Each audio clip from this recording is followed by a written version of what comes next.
Aunty Toyin ohun tó máa ń fa ìjà láàrin èmi àti ọ̀pọ̀lọpọ̀ àwọn àlejò mi ni pé kí wọ́n mọ̀ dojú ọ̀rọ̀ orin tó bá ti dá bá ń kọra wọn àkókò mi lẹ̀ ń fọwọ́ gbáyà lẹ̀ ń fọwọ́ gbá gbogbo àkókò mi tó wà àkókò tí ẹ̀yin nìkan lẹ wà lórí ètò. Àti gbogbo ẹni tó wò mí pátá àti àtàbàtúbú. Àkókò wa ṣe kí ni. Àkókò wa ti tó. Mi ò láwọn kò sí jà mọ́. Àkọlé orin yín àkọ́kọ́ àkókò mi tó ni wọ́n ti fi bẹ̀rẹ̀ sọ yín di Toyin lọ rí àkókò ọ̀pọ̀lọpọ̀ tí àwọn ti Toyin mọ̀ ọ̀pọ̀lọpọ̀ tí ẹ̀wọ̀n ti ń jẹ́ lọ rí gbá àkókò mi tó ń báyìí. Gbogbo èèyàn ló ń jẹ owó ẹ̀ olóòtú. Tá a bá wò dáadáa kí àkókò yín ó tó àwọn kankan láti ṣẹlẹ̀. Wọ́n á fẹ́ kẹ́ bá ń ṣe láwa gbẹ́ díẹ̀ kí ni tó ṣẹlẹ̀ tó fi jẹ́ pé ẹ̀yin náà kí lẹ́yìn náà wà ń tàtà ìpẹ́ wọlé tàbùkù iṣẹ́ wa tó ń lè tà wá. Ẹ ṣé olóòtú gẹ́gẹ́ bí ọ̀rọ̀ Yorùbá wọ́n ní tí àkókò ẹ̀dá ò bá tì tó èyí ò máa làágùn lásán ni atọ́ mi torí pé ibi tí a ti bí mi ọjẹ́lé olórìṣà mo jáde gẹ́gẹ́ bí ọmọ babaláwo. Ọmọ ẹ̀wùwìrín mọ̀dálẹ̀ gbéwùrà o ọmọ ládé ọmọ aláàfin akọ́ládé kí má dé bẹ ìyẹn. Ẹ fẹ́ débẹ̀. Ìkirè gẹ́gẹ́ ni mí. Ìkirè fífi lè hàn ní fọ̀nà hàn ní tí ò tún gbọ́dọ̀ kire. Ẹ mọ̀ kọ́lé. Ara tí ì ṣe fẹ́ sọ lóòfin náà ni. Àná náà tábà tí ń kọrin tẹ́mi bá ń lọ Iléṣà àti àní ọ̀nà Iléṣà. Gbọ́dọ̀. Adúpẹ́ pé tí gbogbo ìlú mọ̀ wá mọ̀ náà ní Dodo Ìkirè. Ó dẹ̀ ń gbé orúkọ wa káàkiri ọmọ bíbí ìlú Ìkirè ní ìpínlẹ̀ Ọ̀ṣun. A máa bá ìtàn ìbọ̀. Ẹ ṣeun.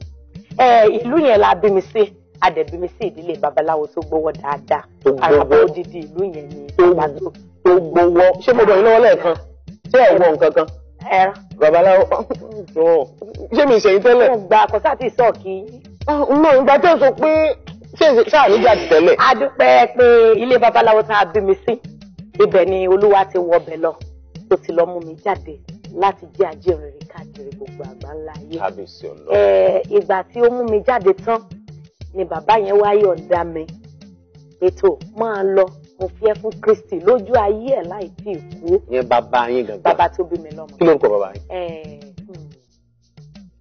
Adépọ̀jù Àkànní. Nílùú Ìkirè. Àràbọ̀ fi Ìkirè láti Àràbà tó bí mi lọ́mọ.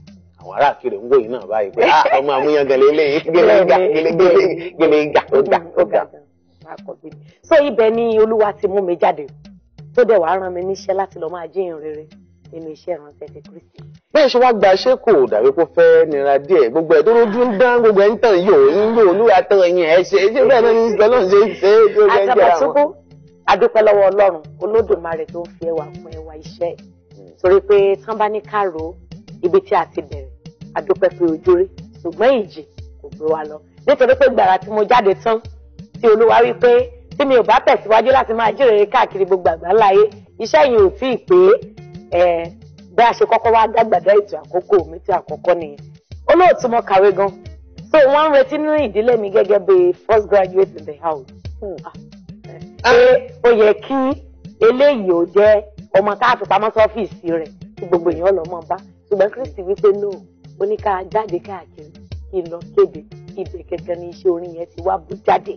Rẹ́kọ̀dù àkọ́kọ́ tá a wá ṣe ni a pè ní àkókò mi tó torí pé àkókò ọmọ babaláwo tó láti jíìn rere káàkiri gbogbo àgbáláyé. Àkókò ọmọ fọgá tó láti jíìn rere káàkiri gbogbo àgbáláyé ọmọ fọgá ẹni kan kọ àbí wáwá.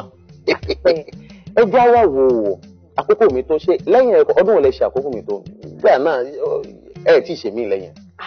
Pẹ̀lú orí ọ̀fẹ́ Kristi Ọlọ́run ò dáwọ́ iṣẹ́ dúró àkókò mi tó yẹn ó jáde ní 2004 pẹ̀lú audio and video ló jáde. Ọmọ ọdún mẹ́rin mi gbà náà 2004 ọmọ ọdún mẹ́rin mi gbà náà. Nígbà tó di 2008 Tèmi Dayọ̀ tún jáde. Tèmi àpèmọ́ra ẹni ni láàpẹ Tèmi Dayọ̀. Ṣé ọ̀pọ̀ àkókò mi tó ẹlẹ́nkejì Tèmi Dayọ̀.